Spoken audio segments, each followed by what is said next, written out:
Hello, Rachel here from the Mutton Club, and today I'm going to talk about strategies for dealing with an empty nest. Are you struggling with an empty nest? Are you fearful that the empty nest is looming? Well, I'm right smack in the middle of it. I feel a bit of a fraud because I'm only just managing to get to grips with my empty nest because my son left a week ago. And I haven't felt like coming on camera and talking to anybody much really because it's been really hard, and it hit me much harder than I expected it to. So the day of him leaving was particularly difficult, but the time leading up to it, the sort of, I suppose, probably 10 days prior, then it really started to hit me, and I didn't expect it to. He's been prepping me for it for years. He's gone to the other side of the world, so he's a very long way away. But I've known that he wanted to go and study abroad for years, and that was his dream, and he made his dream happen, and I'm so proud of him for doing that. So I thought, I'm in my stride, and I've got my empty nest strategy in place, and that's the Mutton Club. That's what this is all about. I set this up as a way of distracting myself, as well as other things. But I've been chatting to people, and what I love to do is go and actually ask people their advice. So they've given me some top tips, and particularly the women in the flock, our private group on Facebook, because when you ever ask them for advice, they're just the most amazing group of women, and they all pile in, and they're so caring and so lovely. And this is a big shout out to ladies of the flock. You're just brilliant. But I thought I would share with you some of the things that they suggested, and the first one is really to realise that however hard it may be when our children leave home, I mean, first off, we're so lucky to have them, aren't we? I mean, we're so lucky to have been able to have children. Many women can't have children. Many women don't have children for whatever reason, but they haven't had that joy. And I suppose with all kinds of love, there is going to be pain at some stage, isn't there? That's the price we pay for love. I do believe that. But, and let me say, because I always forget, let me get this in quickly, I always forget. If you are watching, let me know. Give me a like on the screen. Give me a little heart across the screen, because I like that, when I get a little heart and I know that people are watching. And if you are watching, say where you're watching from. Say hello, because if you don't, I don't know that you're there. Because I do these on my PC, and it only shows up that somebody is actually watching me if you say hello. So anyway, right, back to where I was. So we are so lucky, I think, to have had our children.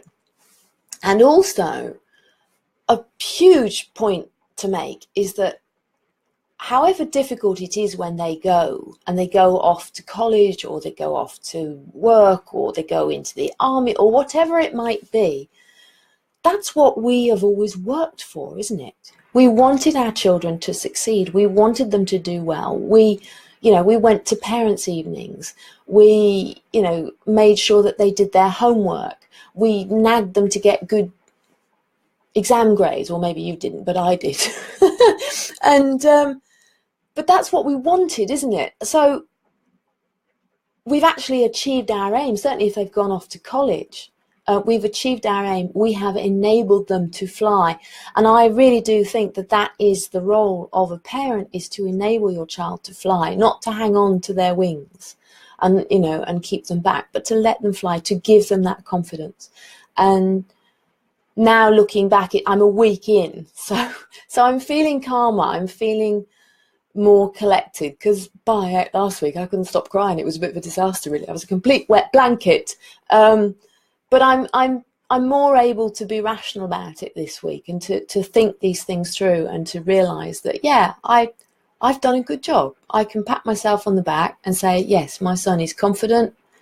He is open. He is, out there ready to take on the world. And that's really good.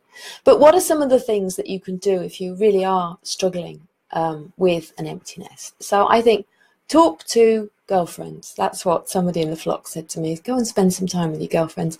And if they're not immediately available, then Find some virtual girlfriends, like in the flock, for example. Whereas I've told you what the lovely ladies in there, whenever anybody, says they're not feeling great or they need some advice, they all pile in. They're just wonderful. So spend some time with girlfriends. Another woman said, find somebody that you can just hug. And preferably do it outside, because the being outside is a good thing to do as well. Find something you're passionate about. Take up a new interest. Somebody in the flock said that when their daughter left for college last year, they went to every single possible free early evening event they could go to, so that they just didn't miss her so much.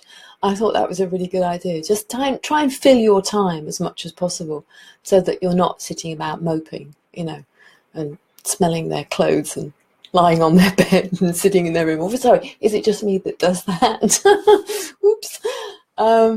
So what else? I've yet to clear his room. Of course, he's left it in a complete state. So I've left it so far. It's still a complete state. So I need to go and sort things out at some stage. But perhaps I need to be a bit stronger.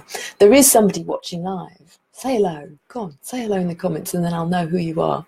And then you can ask me a question.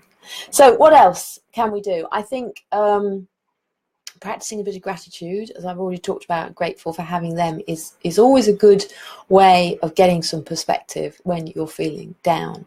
I find it really helpful. But take time as well it is a kind of grieving, isn't it? Because you've probably spent, a good 18 years, maybe 19, or however long it is, with a lot of your focus on this individual or individuals. So take some time to go through that grieving process, because I think that is relevant. And I think I probably have over the last week. So it probably didn't take a week, but it certainly took a couple of days where I just wallowed a bit until I felt better.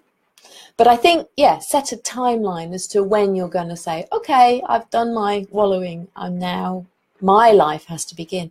And I think the really fabulous thing that can happen is that when they are gone, now it's the time, it's the opportunity to indulge in the wonderful business of being who we really are. So take time to work out what you want to do with the rest of your life.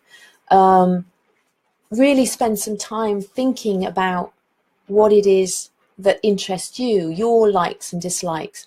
Take up a new hobby, take up a new class, all sorts of things. But you don't have to be at your child's beck and call anymore. If you were, you can be a bit more independent. You can have some time for yourself. So what else?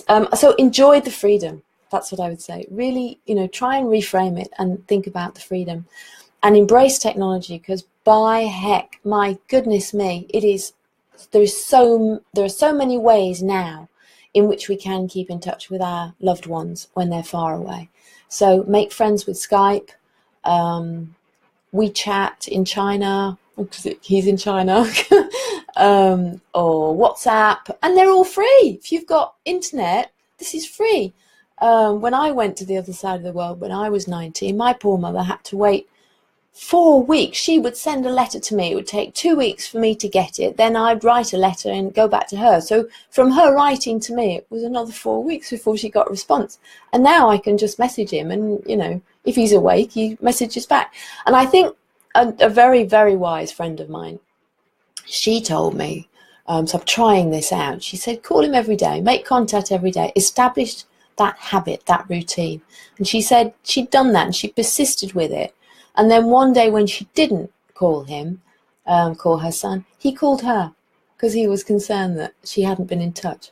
Maybe that's a special case. I'm not sure that my son will let me call him every day indefinitely, but I'm going to try. So I'm going to give that one a go. We'll see how I get on with that until he starts blocking me and won't take my calls.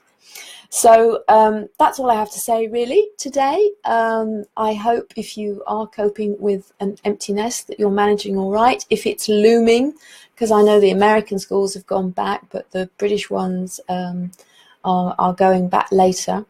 But I think just try and reframe it. It's a time of opportunity, all sorts of things that we can be doing.